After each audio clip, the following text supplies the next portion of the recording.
Question है, in a mathematics class a teacher explain the concept of different angles. She realizes that scissors is the best example to explain।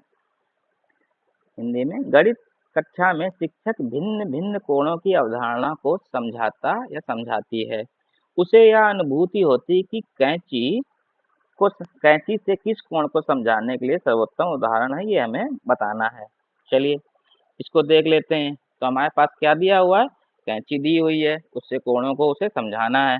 तो हमारे पास angles की बात की गई, ये तो बेसिक एंगल्स की क्वेश्चन है। तो यहाँ पे हम सबसे पहले अगर देखें तो वर्टिकली अपोजिट एंगल्स क्या होते हैं। तो पहला ए देखें, वर्टिकली अपोजिट एंगल क्या होते हैं, कोई भी लाइन होती है ये, तो ये एंगल क्या होता है, ये एंगल, ये क्या है, एक दूसरे के क्या है, वर्टिकल अपोजिट एंगल है। ये एंगल एक दूसरे के क्या है, वर्टिकल अपोजिट एंगल है। तो ये देखो कैंची बन रही है, ठीक है ना। तो पहला ऑप्शन सही हो जाएगा।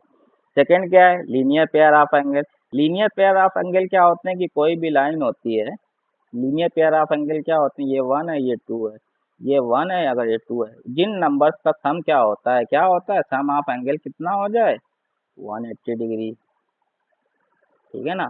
वो लीनियर पेयर ऑफ एंगल होते हैं। जैसे क्या हो जाएगा, ये और ये क्या हो जाएंगे, लीनियर पेयर ऑफ एंगल। ये भी देखो कैंची बना रहे हैं, ये हमारे पास लीनियर पेयर ऑफ एंगल भी हो जाएगा, ठीक है। तीसरा क्या है, करस्पॉन्डिंग एंगल। करस्पॉन्डिंग एंगल क्या होते हैं, करस्पॉन्डिंग एंगल अगर हम पैरेलल लाइन लें या नॉन इस तरीके से लेते हैं तो करस्पॉन्डिंग एंगल हमारे पास क्या होते हैं, ये एंगल करस्पॉन्डिंग है। तो ये कैंची के उदाहरण को नहीं समझा रहे हैं, ठीक है ना, तो ये नहीं होगा।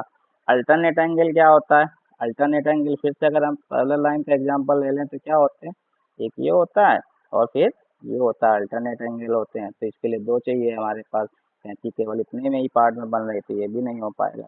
ऑप्शन ए और बी सही हो जाएगा, ठीक है ना।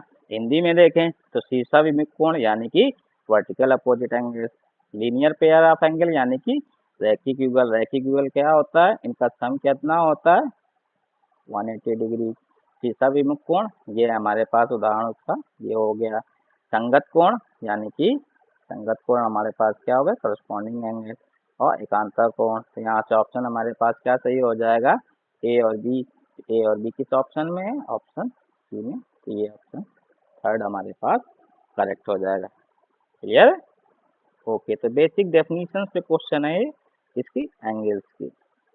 चलिए